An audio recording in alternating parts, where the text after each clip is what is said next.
Hi there. I'm Hawk Robinson, founder of RPG Research and president of RPG Therapeutics LLC.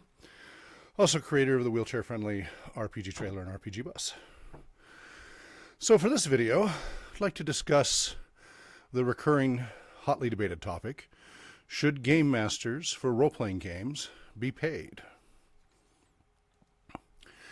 So there's been increasingly heated debate, growing in recent years, more momentum, about whether role-playing game masters, RPG GMs, should be paid or not.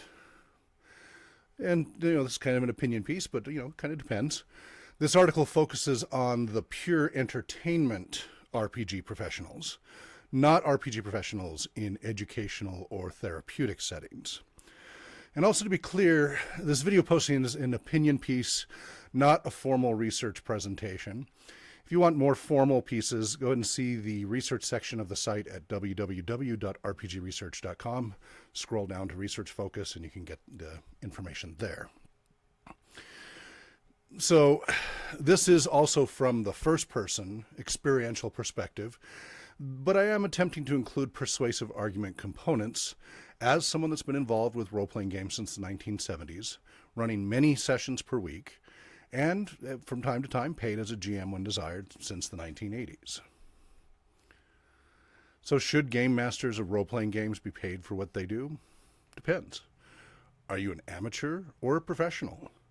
Are you representing or delivering services for a nonprofit or for-profit venture? Have you achieved or are at least making significant strides towards achieving mastery? What is the distinction between amateur and a professional? This is also a debated topic overall, but let's see if we can get some accepted standards.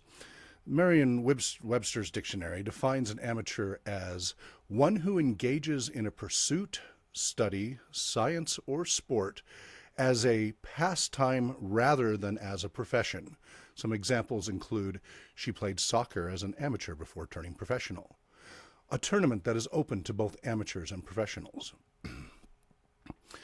Also, Merriam-Webster states, number 2, one lacking in experience and competence in an art or science. Excuse me. The people running that company are a bunch of amateurs, is one of the examples. Another example, he's a mere amateur when it comes to cooking. Then Merriam-Webster lists for professionals a whole bunch of variants here. We'll go through them all because they are pertinent to the argument. 1A, of, relating to, or characteristic of a profession. 1B, engaged in one of the learned professions. 1C1, characterized by or conforming to the technical or ethical standards of a profession. We'll come to that in more detail later. 1C2, exhibiting a courteous, conscientious, and generally businesslike manner in the workplace. 2A, participating for gain or livelihood in an activity or field of endeavor often engaged in by amateurs, for example, a professional golfer. 2B, having a particular profession as a permanent career, the example, a professional soldier. 2C, engaged in by persons receiving financial return, the example, professional football. 3, following a line of conduct as though it were a profession, example, a professional patriot. So that seems pretty straightforward, and I think addresses much of the debate right there, which includes supporting both when and when not to pay for RPG sessions and RPG professionals. But let's go ahead and elaborate on those as needed here. So, quote, a pastime rather than as a profession, end quote. Everybody started as an amateur at some point, and that does not preclude the possibility and opportunity to become a professional in your favorite activity. However, most amateurs lack the experience and competence to consistently deliver services in a professional manner. Quote, conforming to the technical or ethical standards of a profession, end quote. So this is a problem for the relatively young RPG industry. There aren't any real technical or ethical standards established for the profession. Efforts are being made. Wizards of the Coast recently posted something. Our nonprofit organization, RPG Research, has been trying to do so. We have codes of conduct and such. The for-profit company, RPG Therapeutics, LLC, all of which were developing professional standards of technical and ethical requirements for players and GMs, including codes of conduct and certifications with background checks, etc. Now, if the Game Master is your average 99% of the Game Masters out there, the GM probably is not a professional and should not expect financial remuneration. Those snacks and goodies are just considered good gaming etiquette, and I want to emphasize that. This considerate politeness of taking care of the GM and players I've noticed diminishing considerably in the past 10 years, by the way. And that's a topic for another discussion, but keep that in mind. That used to be standard gaming etiquette. But if the GM's running games for their friends at home or at your local friendly neighborhood hobby store, school, community center, etc., and you're running them basically in the same fashion as you do for your friends at home as an amateur, you probably should not expect to receive anything more than amateur wages, aka zero or close to zero. Or at least some food and drink or some goodies from the game store, which is fairly common, as free dice, books, miniatures, or other gaming paraphernalia, swag, free con tickets, etc. Although with the convention things, be careful providing anything to game masters. You should see the consequences of providing anything to volunteers at your event or venue, as per the Emerald City Comic-Con lawsuit settlement. They went from a nonprofit, which could legitimately have volunteers, then they were bought out by a for-profit company, but they kept using the volunteer model for the game masters and such, and 1928-29 labor law and such. Big no-no, you can't, that's a bad idea. And I think they settled for, I don't know, 400,000, 300,000, it was a substantial sum, so be careful. Some people are outright religious about not paying for RPG sessions or RPG professionals, and no amount of logic or reasonableness is going to adjust their opinion. If you fit in that category, then this video is probably not for you. Hopefully for everybody else who's wondering and has an open mind to a persuasive argument, hopefully you will find these points of value. Some feel that somehow it's inherently evil or prostitution, and I'm quoting detractors of the paid RPG professionals in a lot of posts that have been going on over the years, specifically using the terms evil, prostitution, and other such pejoratives, that it's somehow evil or prostitution to charge for services rendered for something that is also available for free. Although you saw earlier in the example, like golf professional, many examples. Now, of course, if they're strongly self-proclaimed certain socioeconomic beliefs like communist, socialists, and such, then such a viewpoint may be in line with their perspective. But for the vast majority of people, it may just be some misunderstandings, and hopefully they're more open to persuasive discussion. So, let's go ahead and follow, though, for a moment, that flawed logic that paying for RPG sessions or RPG professionals is somehow evil. This means that all of the following are just as evil for receiving payment for services that are also easily available for free. Musicians, visual artists like painters, photographers, sculptors, etc., DJs, bloggers, podcasters, all kinds of theater performances, and the staff and the facilities involved in making them happen. Videocasters, recreational facilitators such as coaches, parks and recreation staff, recreation therapists, actors on stage and screen in general, many crafters, soap, knitting, etc.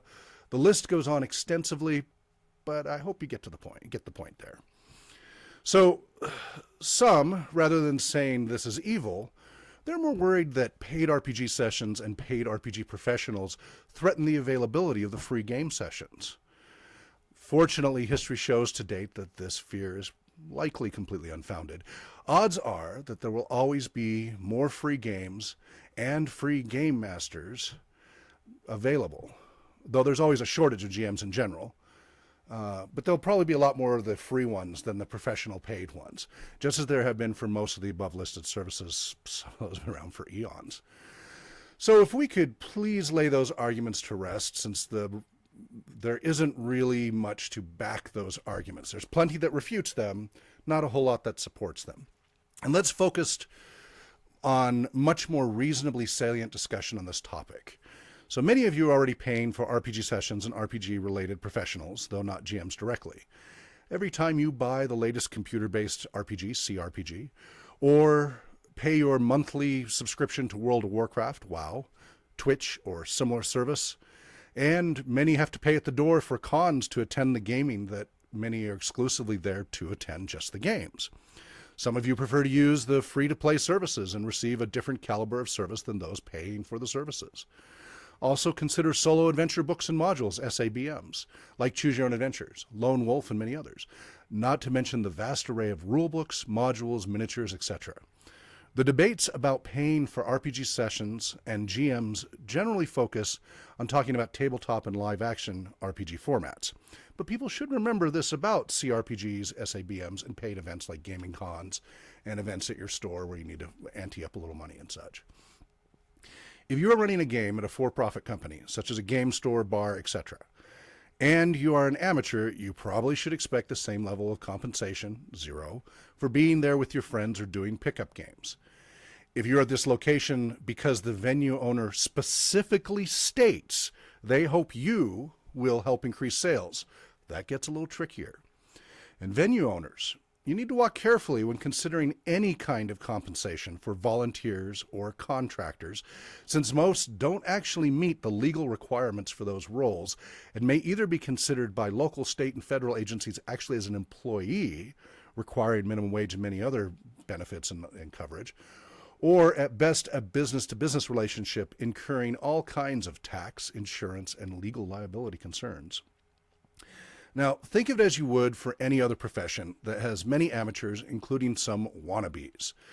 There are some great musicians out there, but they are definitely amateurs, as well as not so great ones that are out there, of course. There are some great musicians out there that are definitely professionals. Some get paid, far too many do not. There are also some terrible musicians out there. They are technically professionals. Some are paid quite well, most are not, but that's another topic of discussion.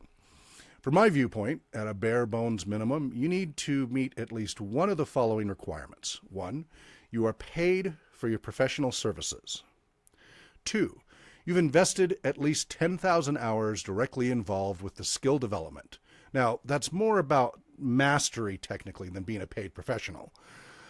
I like to use the quote, an amateur practices until they get it right, a professional practices until they fairly consistently don't get it wrong. And there are many other variables required to be a good professional, but the above are pretty straightforward without getting too far into the weeds. And it's okay if you want to have a lower bar. That doesn't have to be 10,000 hours. I'm just using that as a high point. You can have all sorts of levels of quality and such. So to the first point, though, getting paid for your services. The percentage of your total income to live on does not have to be 100% for you to be an RPG professional. If you are at 100% of your cost of living, assuming living on your own and not your parents or welfare, then you are probably in the professional category. Though again, that doesn't necessarily mean you are a good professional. But at least you're doing okay. To the second point, at least 10,000 hours, this is really, as I said, about mastery, but it is an important consideration for becoming a competent and worthwhile professional, and also building respect in the field, and not just good at selling yourself and being a potential scam. You can be a paid professional with far less than 10,000 hours. Don't get me wrong about that. But if someone does have 10,000 plus hours, it seems a stronger argument supporting paying someone with such a well-developed skill set. This means this person has likely achieved a pretty considerable level of mastery. Note, this means that you have to spend a lot of time gaming. A full-time job around 40 hours per week typically takes around 5 years to achieve those hours. Again, having only 500 to 1,000 or 5,000 hours doesn't preclude you from being a professional. But if you have 10,000 plus hours, it is an easier argument for you to make that you are in the mastery category and a good candidate for being a professional if you're trying to get your foot in the door there and make that transition from amateur to professional. There are many veteran GMs out there with more than 10,000 hours. At just 3 groups a week or weekend, about 18 to 24 hours a week, they could be there in about 10 years.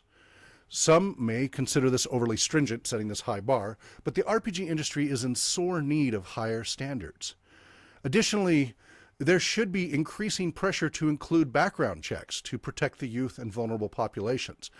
They don't have to be about every mistake a person has made, but just to make sure there aren't any predators, excuse me, using this activity to gather victims. I don't have any hard research numbers yet, unfortunately, about this, but I have personally run into at least 3 convicted sex offenders in the past 3 years in active groups just in the area of Spokane that were using RPGs for them to get access. They're back in prison last I saw, but those are just the ones I know about. I now require all my staff and volunteers and all the different activities to pass a background check before they are allowed to work with clients or have access to sensitive data even. This is just one of many areas where professional standards need to be documented, implemented, and disseminated. Spread the word, help spread the higher standards.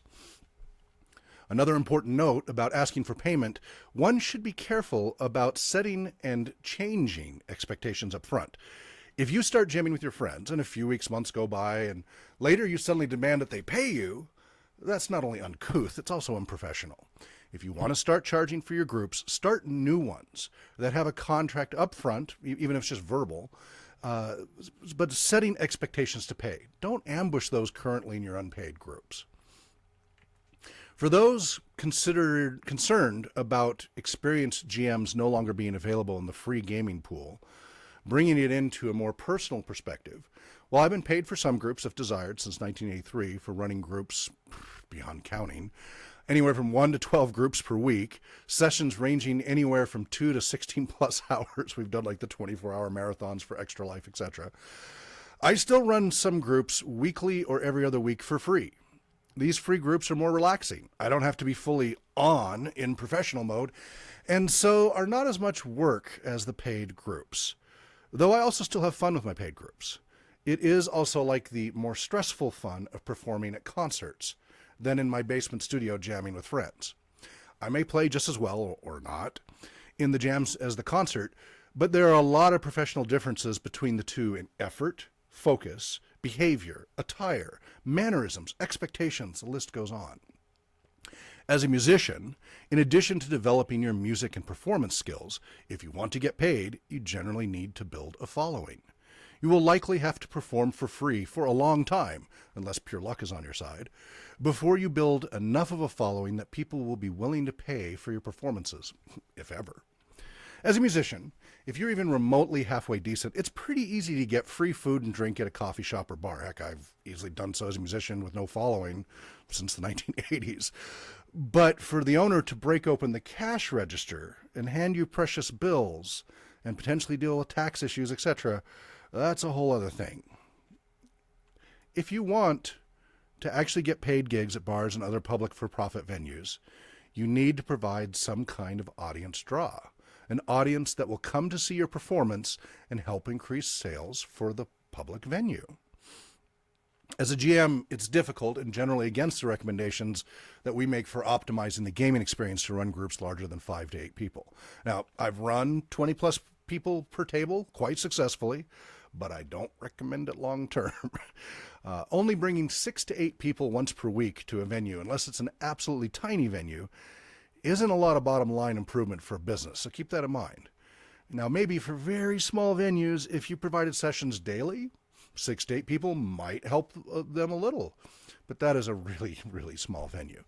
If the GM has taken a more professional approach, even if you have taken the professional RPG courses at rpgedu.com and worked your way to becoming a fully certified RPG professional, don't expect public venues to pay you or pay what you are worth if it doesn't help the venue's bottom line. You have to think like a capitalist if you want to make this work. This is not an evil capitalist thing.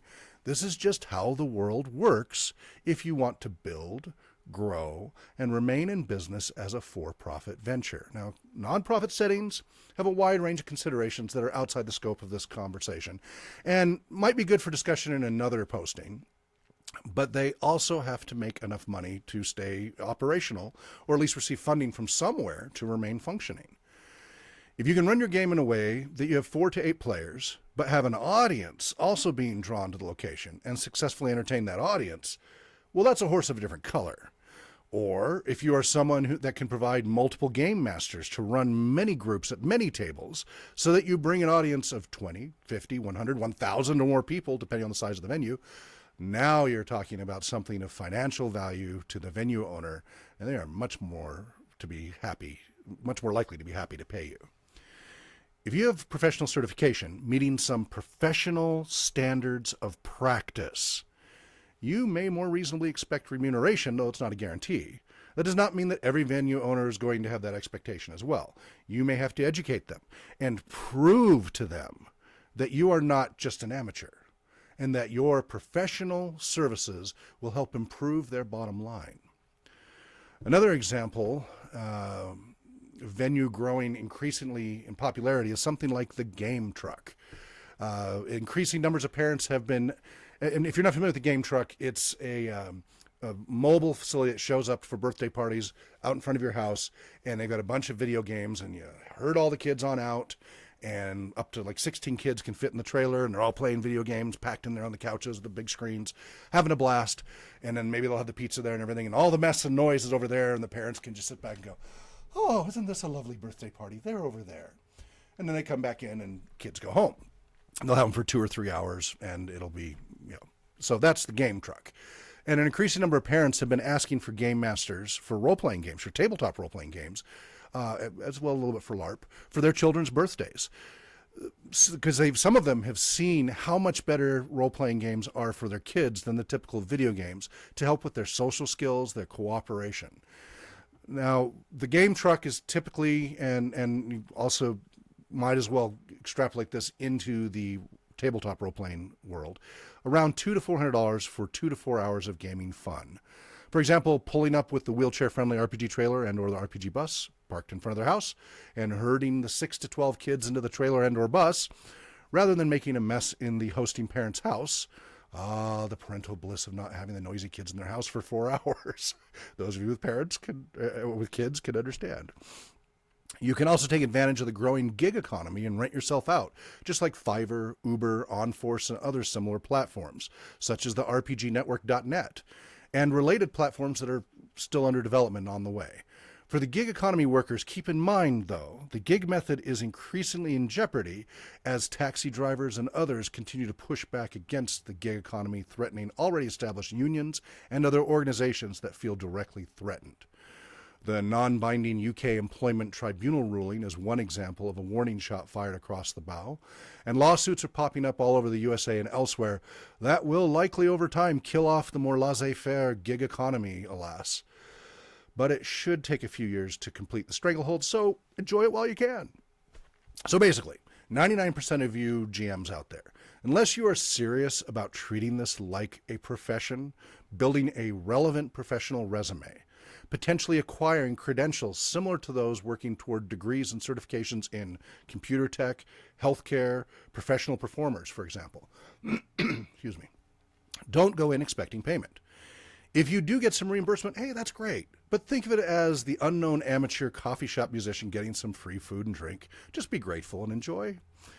Maybe over time, build a following and professional grade skills, if that's where you want to go. Otherwise, don't stress about it. Just have fun. If, however, you are serious about wanting to get paid as an RPG professional, then you should look over the hours that you have spent on this wonderful hobby of RPGing. Have you invested thousands of active, not passive, hours in this skill development? I'm not talking watching thousands of hours of YouTube and other people playing. We're talking about running games and playing in games.